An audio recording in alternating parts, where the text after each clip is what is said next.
O predomínio do quarto princípio caracteriza o homem do quarto raio. Sua qualidade é a harmonia. Não pode separar o mundo interno do externo. Se concebe uma ideia, não fica satisfeito enquanto não a põe em prática. E se tem de fazer uma obra no mundo, necessita para ser feliz que a obra expresse uma ideia ou um ideal. Entre os homens, não representa unicamente o aspecto interno, como o governante, o filântropo e o filósofo.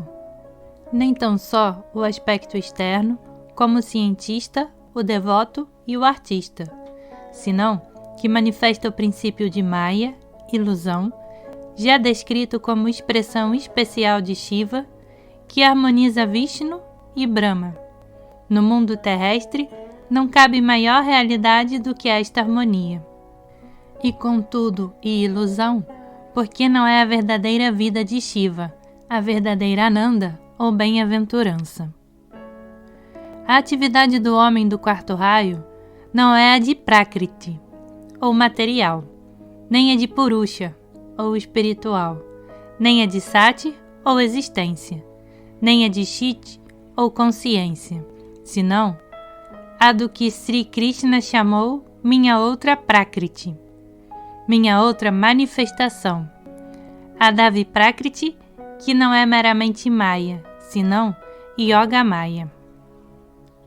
Corrobora esta verdade a experiência do indivíduo do quarto raio, cuja alma, como disse Emerson, não há vala, nem cerca, nem linha divisória, onde cesse Deus e comece o homem.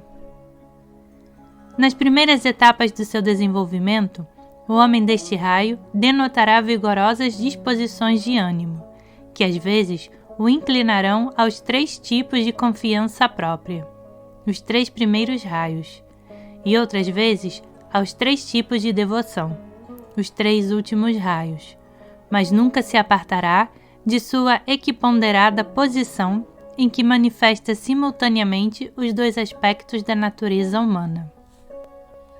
Esta inquietude lhe ocasiona não pouca desdita, porque na obra que tem de fazer no mundo necessita expressar um ideal, e os ideais que não pode expressar em ação lhe estiolam e queimam a alma.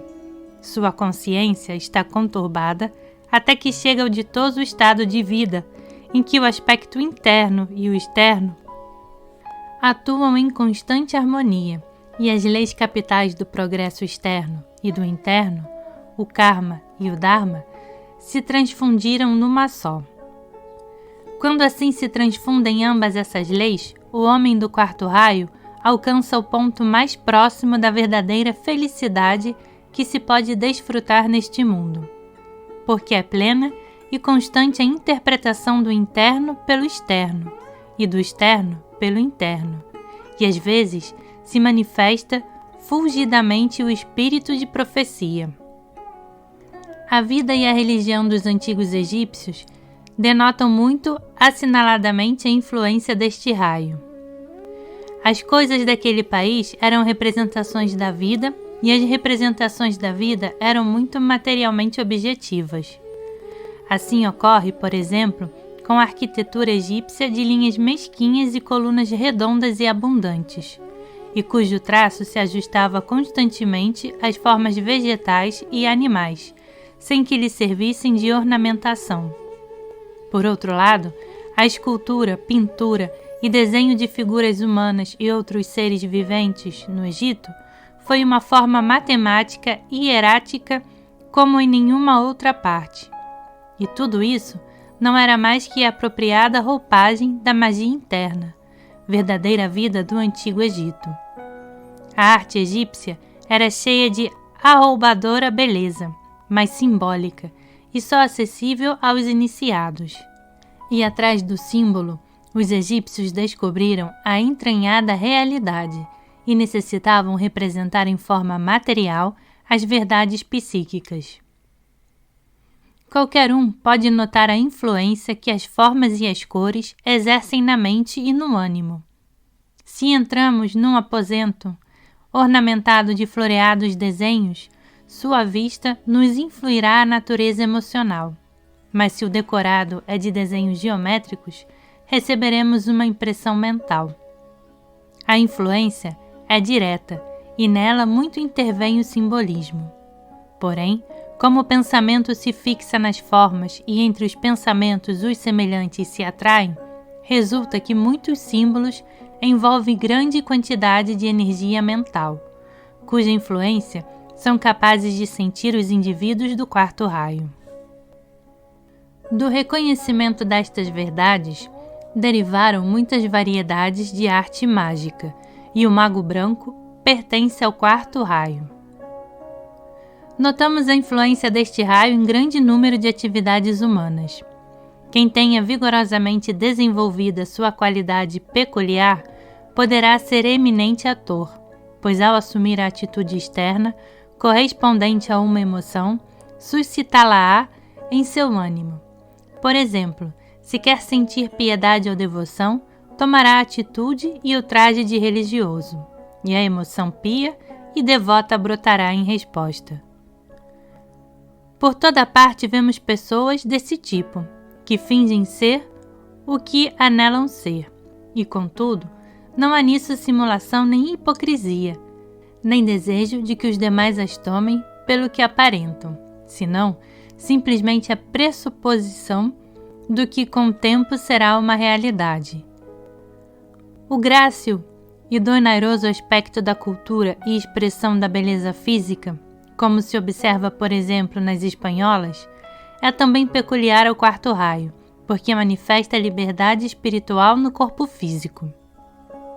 Nas múltiplas atividades deste raio, se encontram todas as variedades de interpretação do mental pelo material e do material pelo mental.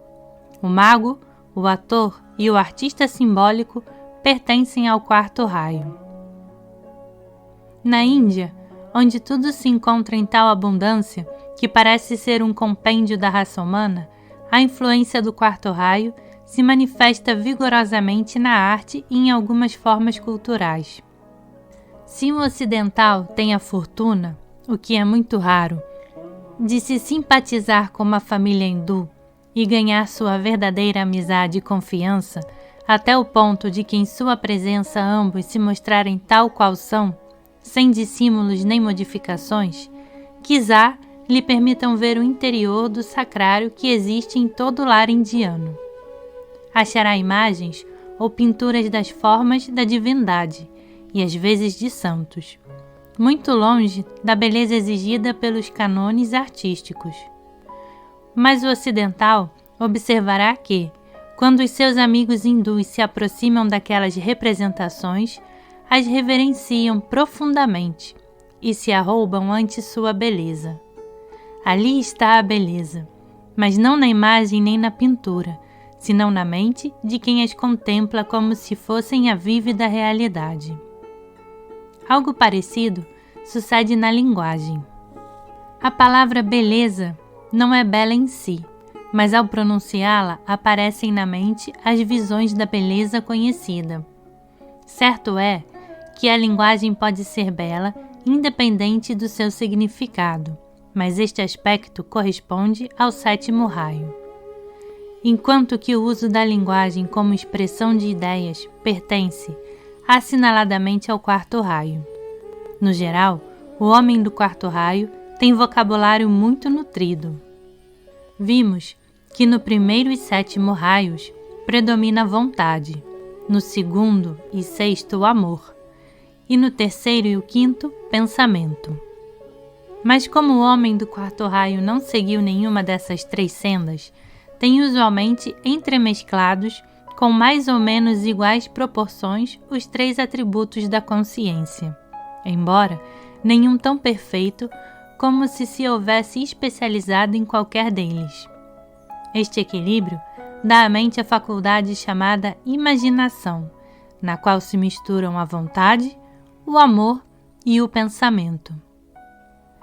Se um homem deste tipo estuda um problema, não esperará por muito tempo sua solução lógica, senão que os seus sentimentos se derramarão sobre o problema e, a miúde, brotará de sua mente a solução revelada pela concentração da vontade. Se, pelo contrário, há algo que suscite suas emoções, intervirá logicamente a vontade para mostrar a índole da situação e o aspecto dos sucessos. Em sua modalidade positiva, imaginação é uma potência mágica que enche a vida humana, pois quando o imaginativo olha as coisas, vê a vida, e quando olha a vida, vê o mundo das coisas. Não pode atender isoladamente à vida ou às coisas.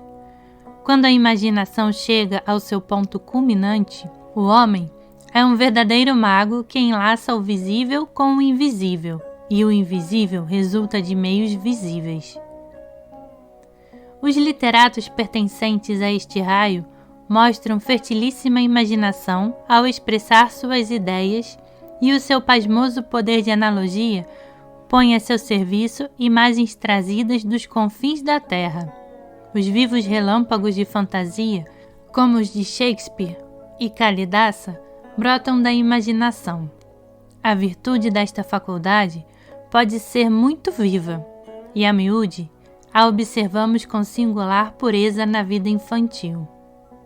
Recentemente, referiram-me que duas meninas conversavam sobre o que fariam quando fossem maiores. Uma delas disse que teria uma casa muito linda e muitos filhos.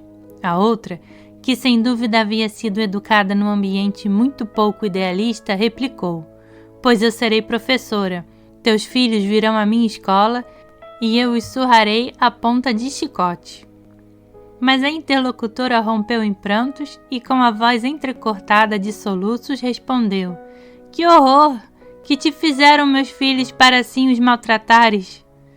Não é muito frequente achar uma tão viva imaginação nos adultos, ainda que nos indivíduos remanescentes da raça raiz atlante esteja mais assinalada do que nós da área.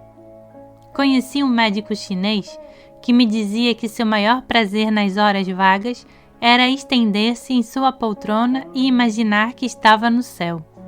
A sensação era para ele tão real como se com efeito fosse positiva.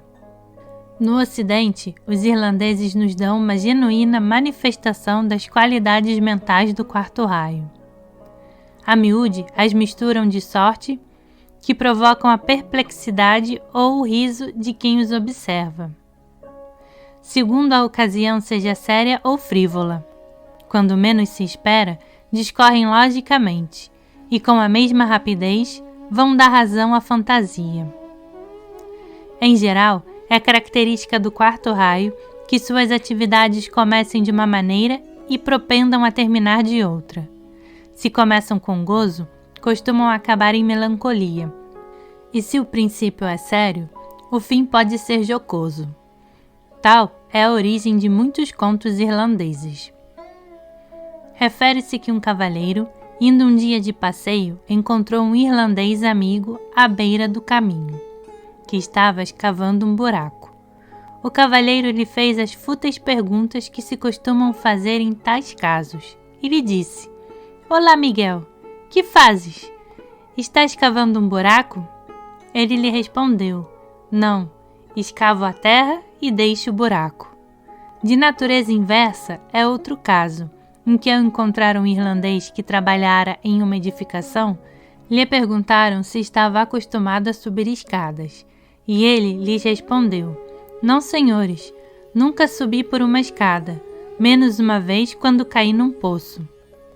O teutônico que tributa culto fetichista às leis e às regras não é capaz de compreender a ingênua lógica do irlandês, que vive sujeito a fórmulas e desdenha as regras quando lhe parecem desnecessárias.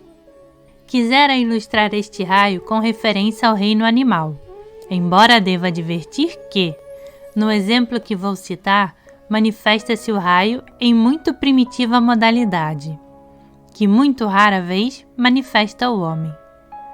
O animal a que me refiro é o mono, que tive a fortuna de observar de perto, em sua própria guarida.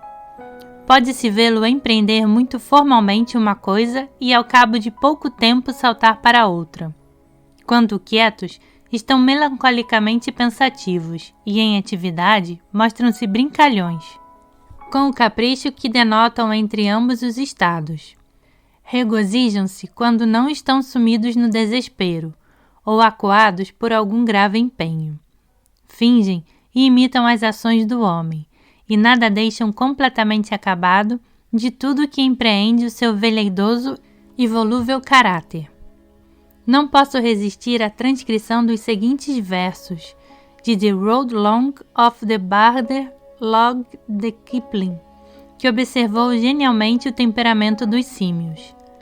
À luz da zelosa lua, formamos buliçoso carro. Não invejas nosso cabriolante grupo? Não quiseres ter 4 mãos? Em fileira, nos sentamos num galho, pensando nas belas coisas que conhecemos, sonhando com as façanhas que projetamos, para realizar, num momento, algo nobre, grande e bom, que poderíamos conseguir se o quiséssemos. Temos ouvido o que dizem o símio, o bruto e a ave. Pele, aleta, escama e pluma parlam em confusa geringonça. Excelente, admirável, que se repita. Agora vamos como homens. Depois nos enlaçamos nossas saltitantes fileiras, que através dos píncaros aluminam aquela colina por onde ligeira e alta trepa a videira silvestre. Pelos restos de nosso festim e pelo nobre ruído que fazemos, estais seguros de que vamos realizar grandes proezas.